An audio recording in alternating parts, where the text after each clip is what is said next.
So you've handed us this really dense stack of sources, theological texts, historical records, a lot of academic critiques. Yeah, a lot to get through. And our job, you know the drill, is to give you the most essential contextualized knowledge from them. Today, we are wading into, well, one of the most structurally complex theological fault lines in the modern Islamic world. That's right. We're doing a critical source-based analysis of the core theological differences and the historical challenges faced by the Ahmadiyya movement. Founded by Mirza Ghulam Ahmad in the 19th century. Exactly. And our focus is really on how these claims measure up against, well, the 1400-year theological consensus of mainstream Islam, Sunni, Shia, Ibadi, all of them. Our mission here is pretty straightforward. We're not just, summarizing beliefs. We're trying to dissect a structured debate. Yeah. We're moving from these big abstract ideas like what even is prophethood right down to specific verifiable historical claims. Because the core of this conflict, as these sources just scream at you, hinges on something structural. The required redefinition of foundational Islamic concepts. Precisely. The primary difficulty, according to the critics in these documents, is that the Ahmadiyya position requires this retrofitting. Retrofitting, what do you mean by that? Well, instead of Mirza Ghulam Ahmad's claims fitting neatly into the classical framework for, say, the Messiah or the Mahdi, the framework itself has to be stretched. It has to be redefined to accommodate his specific position. So it's a fundamental logical hurdle right from the start. It really is. Okay, let's jump straight to the theological bedrock then, because the single biggest point of disagreement is the finality of prophethood. Absolutely. This whole discussion really centers on just a few words in the Quran, specifically Surah 33.4, which refers to Prophet Muhammad as Khatam al-Nabiyyin, the seal of the prophets. Right. And for 14 centuries, the consensus among all major Islamic schools has been absolute. Khatam al-Nabiyyin means completion, finality. Prophet Muhammad is the last messenger in every possible sense. The law, the message, the whole sequence. It's done. Nothing comes after him. Nothing. But the Ahmadiyya argument, which we see in their sources, offers a more nuanced reading. It's a very different take. They argue seal means perfection, excellence, that Prophet Muhammad is the best prophet, which then allows for what they call subordinate prophets. Right, the idea being that these figures can still get divine guidance, but their message is totally dependent on Muhammad's law. This is a critical move, though, and it immediately opens them up to the critique of selective quotation, especially when they reference classical scholars. It does. For instance, the sources show them sometimes citing the famous mystic Ibn Arabi, trying to suggest there's some ambiguity here. But there isn't? Not really. If you look at the full context of his work, especially his huge work, the Futuhat al-Makkiyah, Ibn Arabi explicitly reinforces the mainstream view. He says, and I'm paraphrasing, the seal has been placed on prophethood with Muhammad. No prophet will come after him, ever. So why cite him at all? Because they focus on passages where he discusses inspiration or saintly knowledge, what's called wilaya. Yeah. But he was crystal clear on prophethood or nubuwah. He separates personal guidance from binding legislative prophethood. And that brings us to the core issue of classification. Let's make this really clear for you. What is the difference between nubuwah and wilaya? So classical Islamic thought is extremely strict on this. Nubuwah is prophethood. It's a direct appointment by God, and the message is binding on everyone. It's like a constitutional law. And wilaya? That's sainthood, inspiration, Yeah. Ilahi. It's deeply personal divine guidance, but it's not binding on anyone else. It's like profound personal advice. And the sources argue there's just no classical middle ground for this new subordinate prophet category. Yeah. Think about it. If the revelations are binding on the community, then finality is broken. But if the revelations are non-binding, then the person is just an inspired saint, a wali, not a prophet, a nabi. Critics say this whole subordinate prophet category is a 19th century invention. It collapses a distinction that was designed specifically to protect the finality of the message. You're fundamentally redefining Islam's relationship with divine communication. You really are. Okay, now let's pivot from the abstract theology to the concrete history, because this is where the chronology of the claims gets. Right. Fascinating. And for critics, very problematic. The sources highlight Mirza Ghulam Ahmad's evolving self-identification. We have a clear denial from him in 1891 in his own work, Ijaza Barakatiyya. He wrote, "I do not claim to be a Nabi." A very clear, very unambiguous statement. So how is that explained? The defense you'll often hear is progressive revelation. They cite a verse from the Quran that says it came down gradually, implying that maybe Mirza's own understanding of his status just deepened over time. That he sort of grew into the role. Right. But that defense runs smack into a classical Islamic legal principle, which I think is key here. Al-washa qabla al-ilbas. Clarity must precede ambiguity. Yes. It's a foundational standard. If a message is divine, it has to be clear at the moment it's given. The Quran didn't, change its mind about what it was halfway through. The sources argue this applies doubly to someone claiming to be a prophet. And here's the core chronology problem. Mirza only introduced this distinction between categorical and functional prophethood, which allowed for his own claim, a full 10 years later. In 1901. 10 years later. And crucially, this was after the opposition to him had intensified dramatically. So critics argue this isn't progressive revelation, it's strategic reinterpretation. It sounds like deciding what the truth was retrospectively. That's the argument. The expectation for a divine messenger is absolute clarity from day one, not an 11-year period of denial followed by these really complex theological distinctions. That delay just undermines the whole claim. Right, that lack of immediate clarity is what the sources identify as the major fault line. It makes the claim look like an evolution driven by human strategy, not a divine command. Exactly.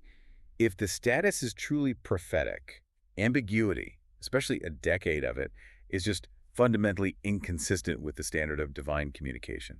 Let's move to the secondary claims then, which are all tied up with this.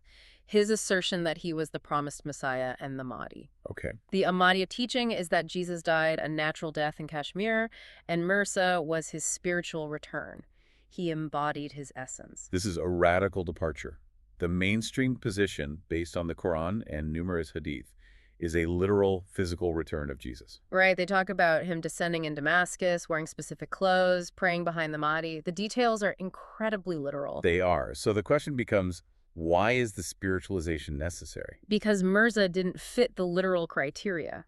Exactly. The mainstream critique is that those prophecies have all those specific, verifiable, physical details for a reason, is to protect the community from false claims. If you can just say descending in Damascus really means embodying reform in India. Then the prophecy loses all its power, becomes non-falsifiable. Anyone, anywhere could claim that. You've completely eliminated the tool of recognition. And the same critique is leveled at the Mahdi claim. The sources lay out 5 clear, literal, classical criteria for the Mahdi. Let's hear them. These are specific, verifiable facts. Okay, 1, he has to be from the Prophet's family, from the line of Hassan or Hussein. 2, He bears the Prophet's name, Muhammad ibn Abdullah. 3, He exercises actual political rule, governance. 4. He emerges amid clear apocalyptic signs. And 5, and this is crucial, He's not a prophet. he is definitively not a prophet. And Mirza Ghulam Ahmad was from Punjab, from a Mughal-era family. He wasn't Arab, and he wasn't named Muhammad ibn Abdullah. Correct. The genealogical criterion, a verifiable biological fact, was not met. So the defense becomes one of spiritual inheritance. Which critics say is just semantic evasion. It empties the word genealogy of its actual biological meaning. Right. Once you replace verifiable facts with spiritual concepts, all the criteria become flexible. The identity becomes invisible until it's retrofitted to the claimant. This brings us to the ultimate, non-negotiable test for any prophet: prophecy itself. Yes. A true prophet has to make accurate, explicit, verifiable prophecies that don't need a bunch of complex, after-the-fact rationalization. And this is probably the most damaging section of the source material because it documents specific, measurable failures from within the movement's own records. Okay, let's start with the Abdullah Atham prophecy in 1893. Right.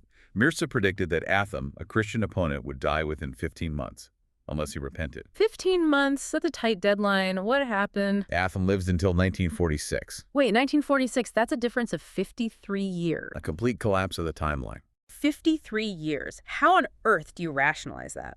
The famous defense is that Atham must have repented in secret, which nullified the death sentence. But that makes the prophecy totally unfalsifiable. Exactly. If the opponent dies, the prophecy is true. If the opponent lives for another half a century, well, he secretly repented, so the prophecy is still considered true. The sign, which was meant to be public proof, is rendered meaningless by a hidden condition. It eliminates any objective test. What about the controversial Muhammadi Begum marriage prophecy? That was another highly specific personal one. Mirza claimed he would marry Mohammadi Begum, and he predicted her husband at the time, Mirza Sultan Muhammad, would die within 2.5 years. And the husband lived for how long? He lived into the 1960s. He died 70 years later. A 70-year miss on a 30-month death prediction. I mean, this wasn't a spiritual matter. It was a life or death, time-specific claim. When these explicit prophecies fail so spectacularly, the cost of credibility is immense. And I see the same pattern with family prophecies, right? Absolutely. The predictions of specific sons between 1903 and 1907, he even gave names, Yahya, Bashir-ud-Dawla, they just didn't materialize. He had daughters during that period. And the explanation was? Reinterpretation. They were called spiritual sons. We see this mechanism again and again. Dr. Abdul Hakim in 1907, Mirza predicted Hakim would die in his own lifetime. Mirza died in May 1908. Hakim lived until the 1950s. Another miss by decades. So the pattern is consistent. Every major, verifiable, explicit failure gets labeled conditional or spiritual or secretly fulfilled to preserve the status. And the conclusion drawn by the sources is that prophecy that requires that much post hoc conditioning. It's not evidence of divine appointment. The critics call it creative apologetics that renders the prophetic sign useless. A devastating critique.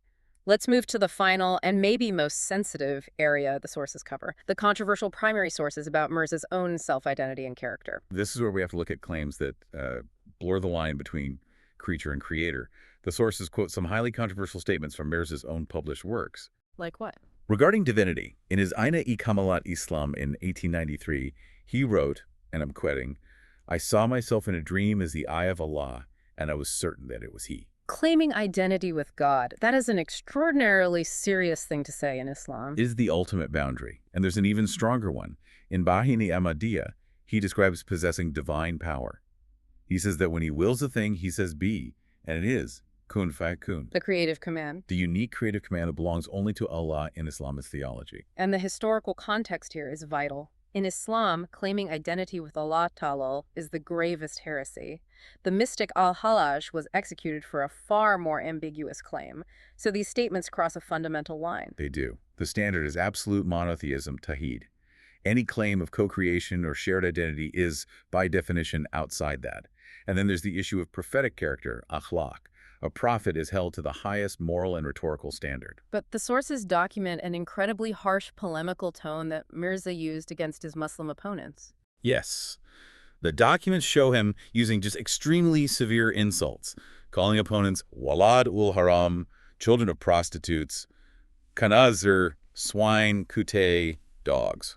That rhetoric stands in, well, sharp contrast to the Quranic description of Prophet Muhammad as a Rahmah-lil-alamin. A mercy to the worlds. Yes. The expectation for anyone claiming that status is a character that unifies and shows mercy, even when you're being persecuted. The disconnect is enormous. And the final insight from the sources is crucial.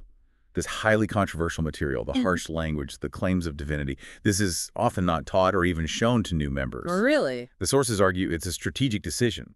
The movement emphasizes the appealing message of spiritual reform while shielding newcomers from these inconvenient primary sources that contradict that image. Okay, let's unpack all this for you, the listener. We started with abstract theology and landed on specific historical facts and some very controversial quotes.